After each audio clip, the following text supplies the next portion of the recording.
अभिभावकों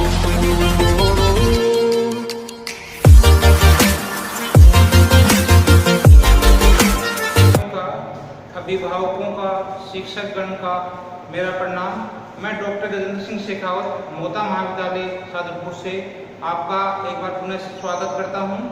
मैं आपको प्रादेशिक भूगोल वाला भारत के पड़ोसी देश जिसमें नेपाल, इससे पहले श्रीलंका और आज अपन नया चैप्टर शुरू करते हैं, नया देश शुरू करते हैं। देश का नाम है बांग्लादेश। बांग्लादेश की स्थिति के बारे में चर्चा करेंगे, बांग्लादेश के भौतिक भागों के बारे में चर्चा करेंगे, बांग्लादेश के उच्चावच के बारे में। इस टॉपिक में आज के इस सेशन में, आज के इस जो आपका टॉपिक है उसमें अपन इन चीज़ों के बांग्लादेश के बारे में चर्चा करेंगे। तो पहले अपन बात करते हैं इसकी स्थिति और विस्तार के बारे में। तो बांग्लादेश है वो 20 डिग्री 30 मिनट उत्तरी अक्षांश से 26 डिग्री 45 जो मिनट है आपकी उत्तरी अक्षांश के 20 से 26। ये देखो बांग्लादेश की स्थिति है। बांग्लादेश में ये देखो यहाँ पर आपका क्या है 22 डिग्री है, तो ये 20 डिग्री से आपके उत्तरी अक्षांश 20 डिग्री 30 मिनट उत्तरी अक्षांश से ये देखो यहाँ 26 है, 26 डिग्री और 45 मिनट आपका है। ये उत्तरी अक्षांश के मध्य 20 से 26 उत्तरी अक्षांश। और देशांतरीय विस्तार इसका है, देशांतरीय विस्तार की बात करते हैं तो 88 डिग्री से 92 डिग्री 56 मिनट, 88 डिग्री से 92 मिनट जो आपका 92 मिनट 92 डिग्री और 56 मिनट आपका पूरे देशांतर। तो इसका देशांतरीय विस्तार है वो 88 डिग्री से 92 डिग्री और 56 मिनट पूर्वी देशांतर के मध्य स्थित है। देखो क्या है इसका अक्षांशीय विस्तार है 20 डिग्री 31 मिनट उत्तरी अक्षांश से 26 डिग्री 45 मिनट उत्तरी अक्षांश तथा देशांतरीय विस्तार है 88 डिग्री से 92 डिग्री 56 मिनट पूर्वी देशांतर के मध्य स्थित है। यह देश इसका अधिकांश भाग है या अधिकांश इसकी सीमा है वो भारत से मिलती है। देखो इसके चारों तरफ ज्यादातर क्या है भारत वाला भाग है। इसके अधिकांश भाग पर जो सीमा बनाती है ये सीमा कौन सा देश बनाता है? भारत बनाता है। बांग्लादेश के अधिकांश सीमा है वो भारत से मिलती है, जो भारत के पश्चिम बंगाल, ये वाला भाग पूरा पश्चिम बंगाल है, आसाम, मेघालय, त्रिपुरा, पश्चिम बंगाल, इसके जो आपका पश्चिमी भाग है और उत्तर वाला भाग है बांग्लादेश का वो पश्चिम बंगाल है। फिर इसका उत्तरी पूर्वी भाग है और आपका इसमें दो आपके राज्य हैं इसके आसाम और मेघालय। फिर इसके पूर्व में आपके दक्षिण पूर्व में त्रिपुरा, तो इसमें पश्चिम बंगाल आपका, इसमें आसाम, मेघालय और त्रिपुरा ये सीमाएं बनाते हैं संयुक्त रूप से। इन चारों ओर से ये सीमा भारत के जो राज्य हैं वो इससे संयुक्त हैं। दक्षिणी पूर्वी भाग के उस भाग में यहाँ पर देखो ये म्यांमार है, तो इसका जो दक्षिणी पूर्वी भाग है, कुछ भाग है दक्षिणी पूर्वी भाग है, उस पे म्यांमार की सीमा के साथ संयुक्त है। संपूर्ण दक्षिणी सीमा है वो तटीय है। ये संपूर्ण दक्षिणी सीमा इसकी है, ये संपूर्ण दक्षिणी सीमा है, ये तटीय है जो कि क्या है बंगाल की खाड़ी द्वारा निर्मित है। ये बंगाल की खाड़ी आप देखो, बंगाल की खाड़ी है, इस बंगाल की खाड़ी से संयुक्त है। ये पूरा पूरा भाग आप देखो, इसमें ये बंगाल की खाड़ी से मुख्य रूप से इसका जो दक्षिणी भाग है, ये दक्षिणी भाग इसमें है बंगाल की खाड़ी में स्थित है या बंगाल की खाड़ी से निर्मित है। नदियों की धाराएं तथा उपधाराओं द्वारा बांग्लादेश के चारों ओर क्या है निर्मित है। जो ये नदियां हैं और उप नदियों द्वारा ये डेल्टाई भाग है ये निर्मित है आपका है। क्षेत्रफल की दृष्टि से देखा जाए तो ये विश्व का 92वां बड़ा देश है। क्षेत्रफल की दृष्टि से कौन सा स्थान है? 92वां बड़ा स्थान है। अब भू आकृति की बात करते हैं तो मुख्य रूप से इसकी भू आकृति बांग्लादेश की प्राकृतिक दृष्टि से देखा जाए तो इसके दो वृहद भागों में विभक्त करते हैं। एक भाग इसका है मैदानी है और दूसरा भाग इसका क्या है दक्षिणी पूर्वी भाग है, वो समीपवर्ती पहाड़ियों द्वारा घिरा हुआ है या पहाड़ियां हैं दक्षिण पूर्वी भाग में, जिसको चिटगांव की पहाड़ियां के नाम से जाना जाता है। तो बांग्लादेश है प्राकृतिक दृष्टि से या भू आकृति की दृष्टि से इस बांग्लादेश के दो वृहद भाग हैं, दो भागों से मिलकर बना है। एक आपका भाग है मैदानी प्रदेश और दूसरा चट्टान की पर्वतीय प्रदेश। ये चट्टान के पर्वतीय प्रदेश है, ये इसके क्या है, इसके दक्षिणी पूर्वी भाग में स्थित है। ये आपका क्या है, पूरा मैदानी भाग है और ये भाग है, ये क्या कहलाता है आपका चिटगांव की जो पहाड़ियां हैं वो दक्षिणी पूर्वी भाग में। प्राकृतिक रूप से दो भागों में बांटा गया है। पहला भाग आपका है मैदानी प्रदेश और दूसरा भाग इसका है चिटगांव पर्वतीय प्रदेश। तो बांग्लादेश को प्राकृतिक दृष्टि से दो भागों में बांटा गया है। दो वृहद प्रदेश हैं, एक मैदानी प्रदेश है और दूसरा आपका दक्षिणी पूर्वी सीमावर्ती पहाड़ियों के रूप में विभक्त किया जाता है। तो इसमें देखो आपका बांग्लादेश है, बांग्लादेश का देखो ये अधिकांश भाग आपका क्या है, ये पूरा भाग, ये जो आपको ग्रीन दिखाई दे रहा है, ये पूरा भाग आपका मैदानी भाग है, ये देखिए। और इसमें आदमी जो दूसरा इसका भाग है मैदानी भाग के अलावा वो है आपका दूसरा पर्वतीय भाग। तो इसका दक्षिणी पूर्वी, ये देखो चिटगांव पहाड़ी लिखा है, ये बांग्लादेश का जो दक्षिणी पूर्वी भाग है, ये चिटगांव का पर्वतीय प्रदेश है। तो बांग्लादेश को मुख्य रूप से दो भागों में बांटते हैं, एक मैदानी भाग है, ये मैदान का भाग पूरा और दूसरा ये आपका भाग है दक्षिणी पूर्वी भाग है, ये आपका पर्वतीय प्रदेश है। ये देखो यहाँ दिख रहा है आपको, थोड़ा ब्राउन कलर में दिख रहा है, ये आपका क्या है, इसमें चिटगांव की जो पहाड़ी है ये आपका दक्षिणी पूर्वी आपका भाग है, ये चिटगांव। तो पहला आपका भाग आपका क्या है, मैदानी प्रदेश। पहला एक नंबर लेते हैं बांग्लादेश की ऊंचाई की दृष्टि से मैदानी भाग, मैदानी प्रदेश। बांग्लादेश को वृहद प्रदेशों में बांटने के लिए इससे बांग्लादेश का वृहद भागों में नदियों द्वारा निर्मित मैदानी भाग है। जो बांग्लादेश का वृहत्तम भाग है ये क्या है, नदियों द्वारा निर्मित प्रदेश है, नदियों द्वारा निर्मित है।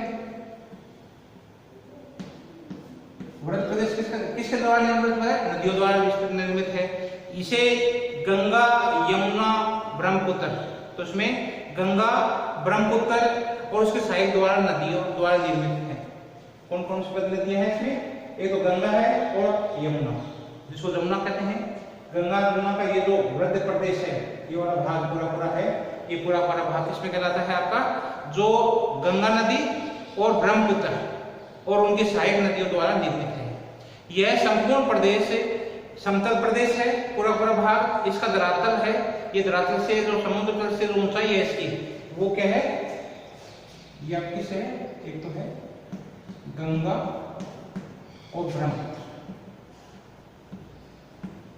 गंगा और ब्रह्मपुत्र नदियों के जो उसकी सहायक नदियों से निर्मित मैदान है, मैदानी भाग है। यह संपूर्ण भाग समतल है और समुद्र तल से इसकी ऊंचाई है, समुद्र तल से ये 10 से 15 मीटर की ऊंचाई पर स्थित है। पूरा भाग है 10 से 15 मीटर ऊंचाई पर स्थित है। इस प्रदेश मैदानी प्रदेश का मुख्य यदि दृश्य देखें तो वहां पर अनेक छोटी नदियां हैं, गरत हैं छोटी, यहाँ पर छोटी नदियां हैं, छोटी नदियां हैं, गरत हैं, छोटे गरत बने हुए हैं, जगह गरत बने हुए, खड्डे बने हुए, गरत बने हुए हैं। इन गरत को स्थानीय भाषा में खाल कहते हैं।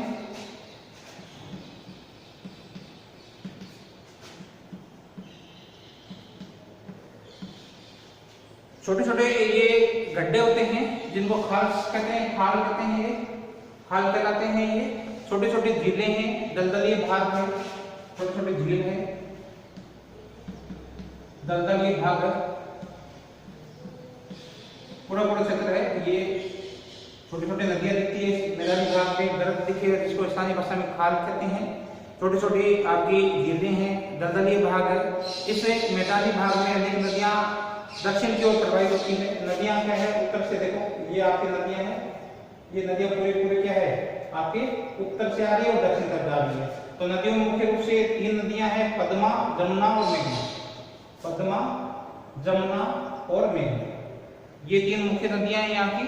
तो यहाँ की 3 प्रमुख नदियों में पहली नदी है पद्मा,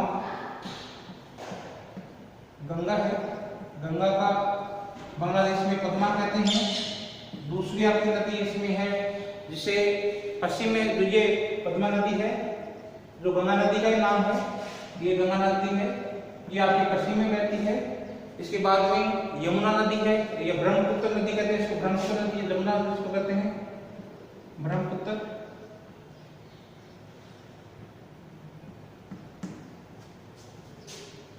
जमुना, भारत में इसको ब्रह्मपुत्र नदी कहते हैं, नदी के नाम से जानी जाती है। तीसरी आपकी नदी जिसको कहते हैं आप लोगों के जो मेघना नदी, उत्तर पूर्व में रहती है मेघना। पश्चिम में पद्मा, ये जो नदी है देखो ये नदी है, ये गंगा नदी है जिसको बांग्लादेश में से ही प्रवेश करती है, इसका नाम हो गया पद्मा। दूसरी नदी ब्रह्मपुत्र नदी है, देखो ये आसाम में, आसाम से ब्रह्मपुत्र नदी आ रही है। ब्रह्मपुत्र नदी को यहाँ जमुना नाम से जाना जाता है, ये का यहाँ जमुना नदी है। और ये जहां जहां आपस में मिलकर आगे तक बढ़ती है तो इसको क्या कहा जाता है, जो आगे वाला भाग है आपका ये दक्षिण पूर्वी भाग है। दक्षिण पूर्वी भाग में यहाँ पर आपकी ये मेघना नदी बहती है। तो मुख्य रूप से पद्मा है, जमुना है और मेघना। मेघना इसके उत्तर पूर्व ये भाग है, इसमें ये उत्तर पूर्व में मेघना है। पश्चिम में इसके देखो ये नदी है, इसको पद्मा नदी कहते हैं, गंगा नदी है। पूर्व में जो ब्रह्मपुत्र नदी बह के आती है इसको यमुना नदी कहते हैं। और आपका दक्षिण आपका पूर्वी भाग है, दक्षिण पूर्वी भाग में आपके जो उत्तर पूर्वी भाग में आपकी जो नदी है उसको मेघना नदी के नाम से जाना जाता है।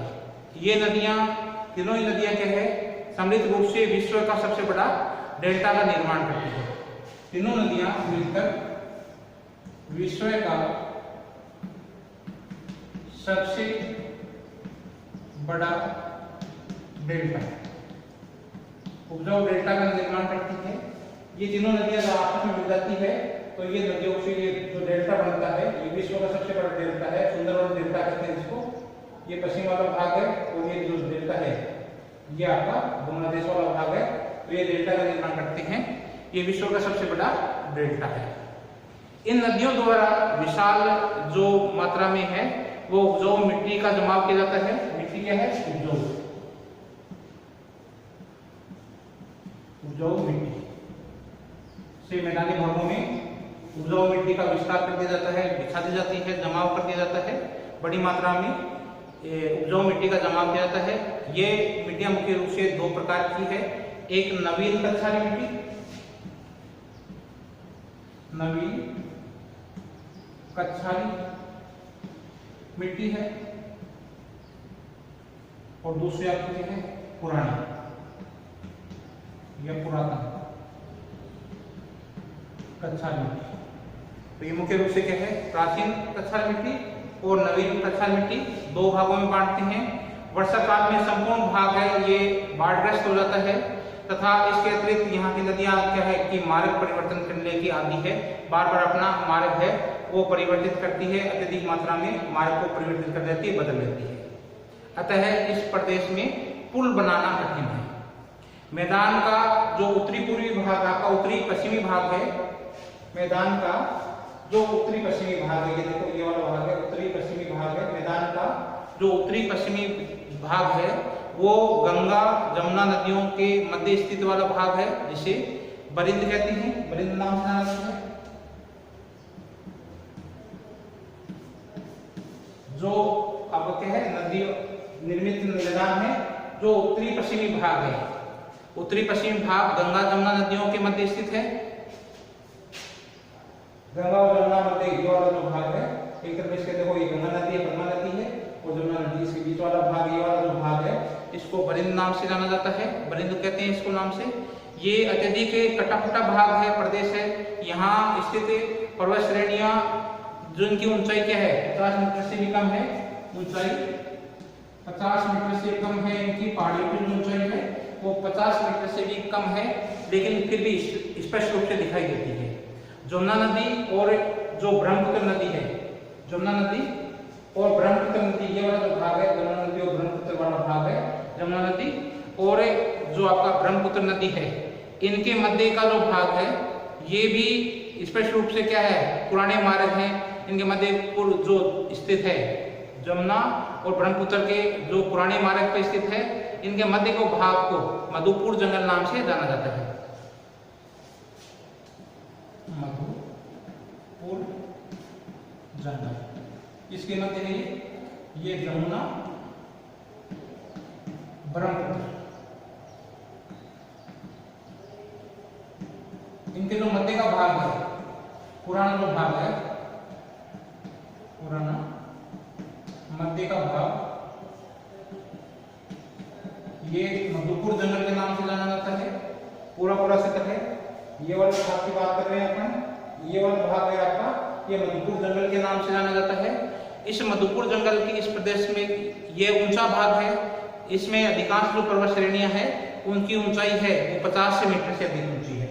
मधुपुर जंगल की जो ऊंचाई है, इनकी अधिकांश पहाड़ी की ऊंचाई 50 मीटर से अधिक है। अधिकांश भाग क्या है आपका जंगली है। यहाँ के जो प्रदेश हैं उनकी ऊंचाई अधिक है, जहाँ अनेक पर्वत है, पर्वत श्रेणी की ऊंचाई है वो 50 मीटर से भी अधिक है। यहाँ के अधिकांश वनों को काटकर अब कृषि में बदल दिया गया है, कृषि में बदल दिया, कृषि में परिवर्तित कर लिया गया है। इन जंगलों को काटकर अधिकांश भाग क्या है इसका, इनको साफ कर लिया गया है इन वनों को, और वनों को काटकर यहाँ पर कृषि की क्रिया है वो किसान है वो सिरहट के नाम से जाना जाता है। जो बांग्लादेश का उत्तरी पूर्वी भाग है, ये उत्तरी पूर्वी भाग आपका है वो सिलहट के नाम से जाना जाता है। मुख्य रूप से इसमें सुरमा घाटी के नाम से भी पुकारते हैं। इसी भाग को क्या है, सुरमा घाटी, जो कौन सा इसका उत्तरी पूर्वी भाग है। बांग्लादेश का जो उत्तरी पूर्वी भाग है, ये उत्तरी पूर्वी भाग है, इस उत्तरी पूर्वी भाग है, इस उत्तरी पूर्वी भाग को क्या है कि सिलहट की पहाड़ी के नाम से जाना जाता है और सुरमा घाटी के नाम से भी इस क्षेत्र को जाना जाता है। मैदान का जो दक्षिणी भाग है ये डेल्टा प्रदेश, मैदान का दक्षिणी भाग क्या है, पूरा पूरा डेल्टाई भाग। ये दक्षिणी भाग है, ये दक्षिण पूरा पूरा भाग है, ये डेल्टाई भाग है। इसे ज्वारी मैदान के नाम से पुकारा जाता है, इसे ज्वारी मैदान के नाम से भी जाना जाता है। जो आपका क्या है कि आपका जो बांग्लादेश है, बांग्लादेश का जो दक्षिणी भाग है, ये दक्षिणी भाग है, पूरा पूरा भाग है दक्षिणी, ये डेल्टाई प्रदेश है और इसे ज्वारी प्रदेश के नाम से भी पुकारा जाता है। इस जगह पर यहाँ पर जो सैकड़ों जलधाराएं स्थित हैं, छोटी छोटी। पश्चिम में प्राचीन डेल्टा स्थित है, मैदानी भाग के पश्चिम में प्राचीन डेल्टा स्थित है। पश्चिम भाग में क्या है, प्राचीन डेल्टा स्थित है। बंगाल की खाड़ी के निकटवर्ती क्षेत्र है, वहां आपका क्या है, पूरा पूरा भाग है ये दलदली है और लवणीय है। ये बंगाल की खाड़ी है और बंगाल की खाड़ी का ये पश्चिमी भाग है और आपका जो दक्षिणी भाग है इसका दक्षिणी भाग है ये पूरा पूरा आपका क्या है, दलदल युक्त है। तो बंगाल की खाड़ी का जो तटवर्ती है, ये निकटवर्ती भाग है, ये लवणता युक्त दलदलीय क्षेत्र है, लवणता युक्त दलदलीय क्षेत्र है। यहाँ जो वनस्पति पाई जाती है उनमें मुख्य रूप से जो वनस्पति है वो सुंदरवन या सुंदरी वन है। मुख्य रूप से जो वनस्पति पाई जाती है इस क्षेत्र में वो सुंदरवन है, सुंदरी वृक्ष पाए जाते हैं, इसलिए इस वन का नाम क्या हो गया, सुंदरवन। ठीक है।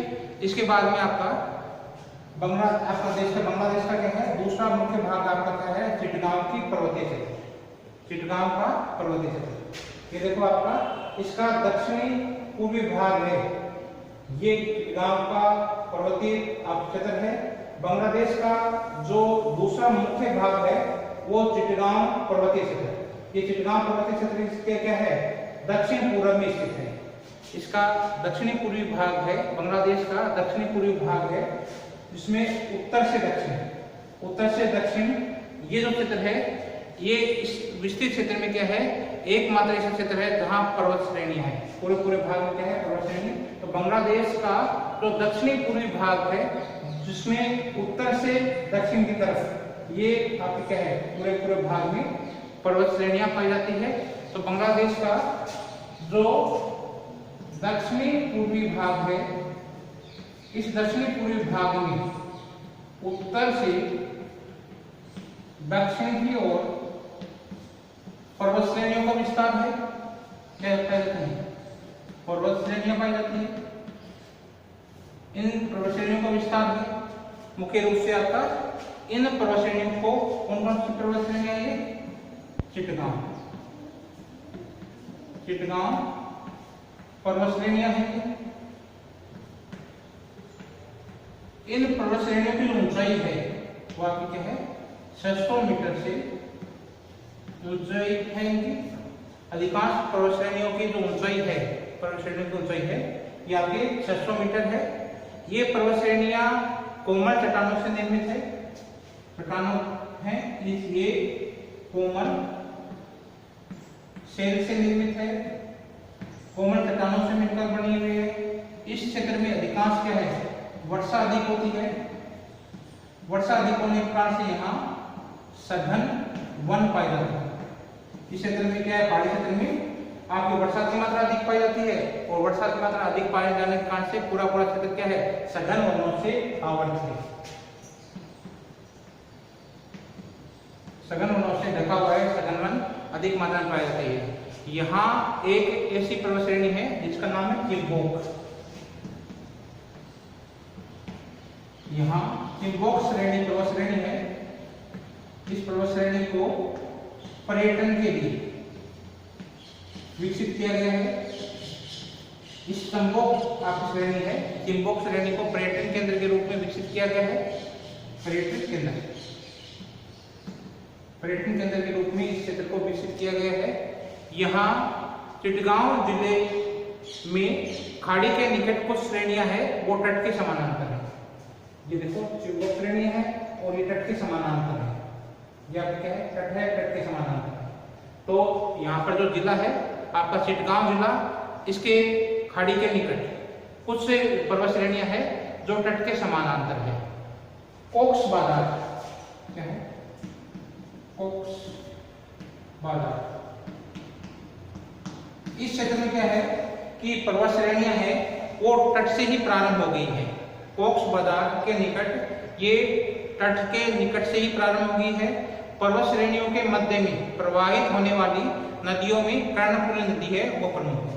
इन पर्वतीय क्षेत्रों में एक मुख्य नदी रहती है कर्णफुली। मुख्य नदी क्या है कर्णफुली। यहाँ इस पर्वतीय क्षेत्र की प्रमुख नदी है वो आपकी क्या है कर्णफुली। कर्णफुली इस नदी यहाँ इस क्षेत्र की इस पर्वतीय क्षेत्र के मध्य अनेक नदियां प्रवाहित होती है और इन नदियों में से प्रमुख नदी कौन सी आपकी है कर्णफुली नदी, ये प्रमुख नदी है। उम्मीद है आपको आज का चैप्टर पसंद आया होगा। आप लाइक कीजिए, आप स्वस्थ होंगे, मस्त होंगे, पढ़ाई कर रहे होंगे। बहुत बहुत धन्यवाद आपने इस वीडियो को देखा। Thank you very much.